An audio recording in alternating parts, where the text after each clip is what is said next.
Assalamualaikum warahmatullahi wabarakatuh. Puji syukur mari kita panjatkan kehadiran Tuhan Yang Maha Esa, karena berkat karunia-Nya kita dapat berkumpul, bertemu dalam keadaan sehat walafiat. Kami dari kelompok 2 akan mempresentasikan hasil wawancara UMKM kami mengenai job order costing. Kelompok kami beranggotakan 7 orang, diantaranya ada Bella Amanda, Siti Nurhadimah, Adelia Fitriani, Fauzan Arif, Yoga Andrian, Puji Pangestuti, dan Vira Virgiana. Materi yang akan kita sampaikan yaitu mengenai profil usaha, karakteristik job order costing, dan ciri-ciri job order costing yang akan disampaikan oleh saya sendiri.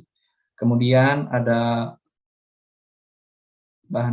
biaya bahan baku per bulan yang akan disampaikan oleh Adelia Fitriani. Kemudian ada alokasi biaya transportasi biaya bahan baku per bulan, dan biaya tenaga kerja langsung per bulan oleh Bella Amanda.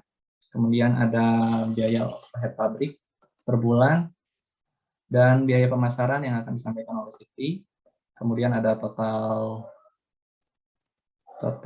biaya produksi yang akan disampaikan oleh Puji, dan harga produksi per unit. Kemudian ada harga penjualan yang disampaikan oleh Adelia. Kemudian tarif biaya overhead pabrik dan menentukan HPP oleh Yoga. Kemudian ada laporan laba rugi dan kesimpulan oleh Vira Virgiana. Ya.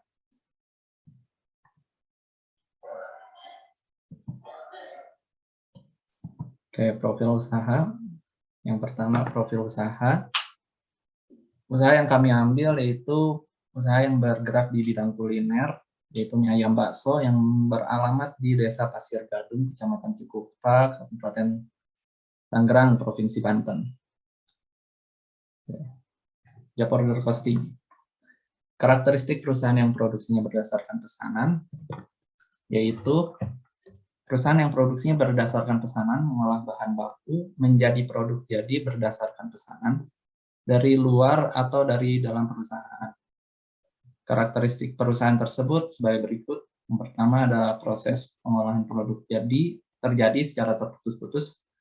Jika pesanan yang satu selesai dikerjakan, proses produksi dihentikan dan mulai dengan pesanan berikutnya. Yang kedua, produk dihasilkan sesuai dengan spesifikasi yang ditentukan oleh pemesan.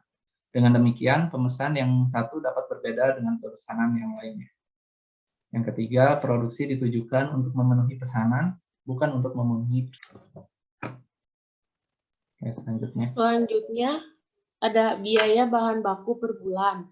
Biaya bahan baku yang pertama itu ada daging sapi, kuantitasnya itu 1 kilo, harganya 130.000. Yang kedua ada mie, kuantitasnya 1 kilo, harganya 22.000.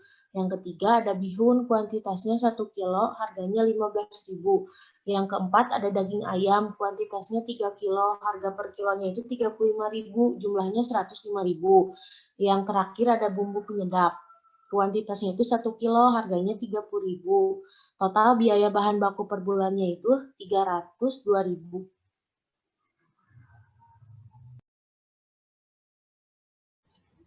Selanjutnya ada alokasi biaya transportasi biaya bahan baku per bulan, yaitu menggunakan metode perbandingan harga faktur dengan biaya angkutnya Rp100.000. Sebelumnya bahan baku mie ayam ini ada daging sapi, mie, bihun, daging ayam, dan bumbu penyedap. Kuantitas daging sapinya itu selama sebulan digunakan sebanyak 1 kg, harga per kilogramnya Rp130.000, harga fakturnya Rp130.000 karena kuantitasnya 1 kilo yang digunakan. Lalu ada alokasi biaya angkut yang diperoleh dari Rp130.000 dibagi Rp302.000 dikali biaya angkut atau Rp100.000, maka alokasi biaya angkut yang didapat adalah Rp43.000,46,4. Sedangkan HPBB-nya ada 173.046,4 didapat dari 130.000 dijumlahkan dengan 43.000,46. Lalu untuk bahan baku yang lainnya juga masih menggunakan rumus seperti yang tadi. Maka jika dijumlahkan, kuantitas yang digunakan selama sebulan ini adalah 7 kg. Lalu harganya per kilogramnya ada 232.000, harga fakturnya 302.000, alokasi biaya angkutnya 100.000, dan HPBB-nya Rp402.000. Boleh di next. Sedangkan biaya tenaga kerja langsungnya, yaitu yang digunakan selama sebulan, ada 1 orang dengan kuantitas 1 bulan, dengan biayanya Rp3 juta. Makasih. Selanjutnya ada biaya overhead pabrik per bulan yang terdiri dari biaya depresiasi seharga Rp120.815, biaya restorasi listrik seharga Rp20.833, dan biaya bahan penolong seharga Rp371.500, dengan total keseluruhan biaya tersebut yaitu Rp513.148. Selanjutnya, ada biaya pemasaran, yaitu spanduk, sebesar Rp50.000. Terima kasih. Selanjutnya ada total biaya pokok produksi, ada biaya bahan baku, biaya tenaga kerja langsung, dan biaya per head pabrik. Biaya bahan bakunya ada Rp402.000, biaya tenaga kerja langsungnya ada Rp3 juta, biaya overhead pabriknya ada Rp513.148.000. Ditotalin jadi Rp3.915.148.000. Next.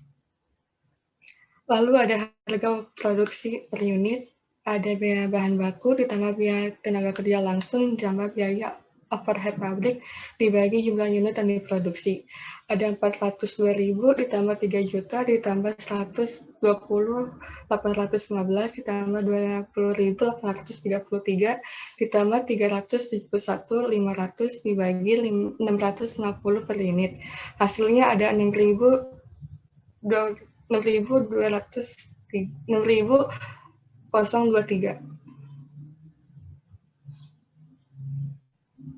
Lalu ada harga jual per unit seharga Rp12.000, laba kotor per unit Rp5.976.695.000 dikali 650 pieces sama dengan Rp3.084.852. Dikurangi dengan beban komersil sebesar Rp50.000. Terdapat laba bersih yaitu sebesar Rp3.834.852. Yang selanjutnya ada harga pokok penjualan. Yang pertama ada jumlah produk yang dihasilkan, jumlahnya itu 650 pieces. Terus yang kedua ada harga jual per unit, harganya itu 12.000. Total harga pokok penjualannya itu 7.800.000.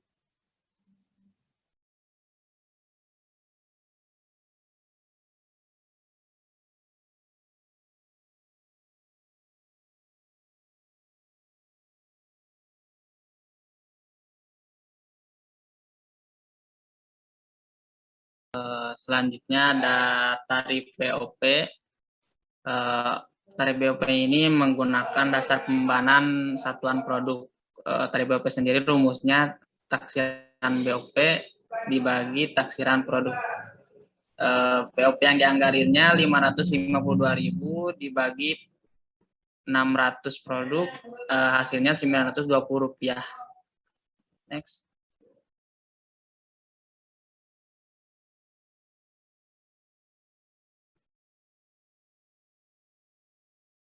Selanjutnya menentukan harga pokok produksi.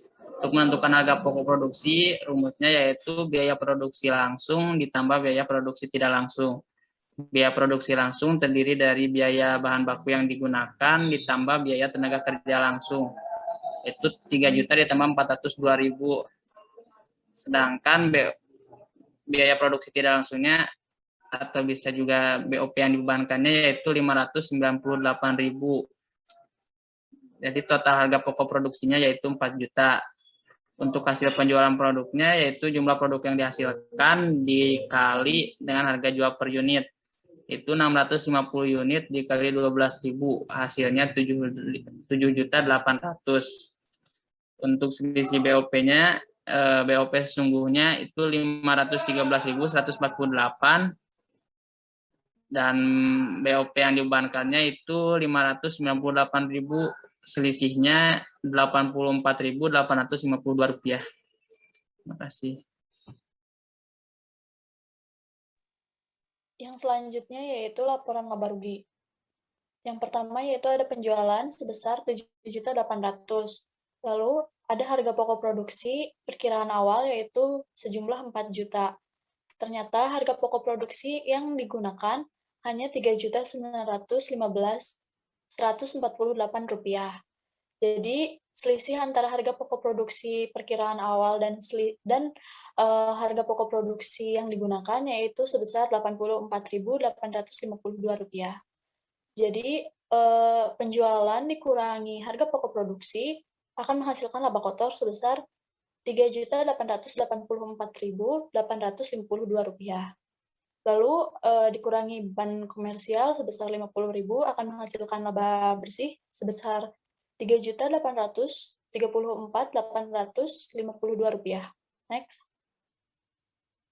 Kesimpulannya yaitu berdasarkan analisa yang telah kami lakukan, dapat disimpulkan bahwa UMKM yang kami teliti, yaitu Kang Salim, adalah UMKM yang menggunakan metode job order costing, di mana UMKM ini memerlukan perhitungan biaya berdasarkan pesanan yang memiliki karakteristik seperti biaya produksi yang diakumulasi setiap pesanan yang terpisah.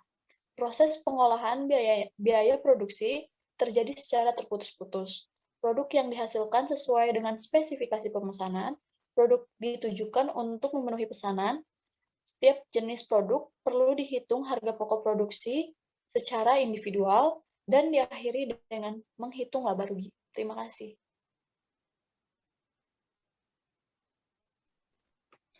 Itu saja yang dapat kami sampaikan. Kurang lebihnya mohon dimaafkan. Assalamualaikum warahmatullahi wabarakatuh. Waalaikumsalam warahmatullahi wabarakatuh. Yeah.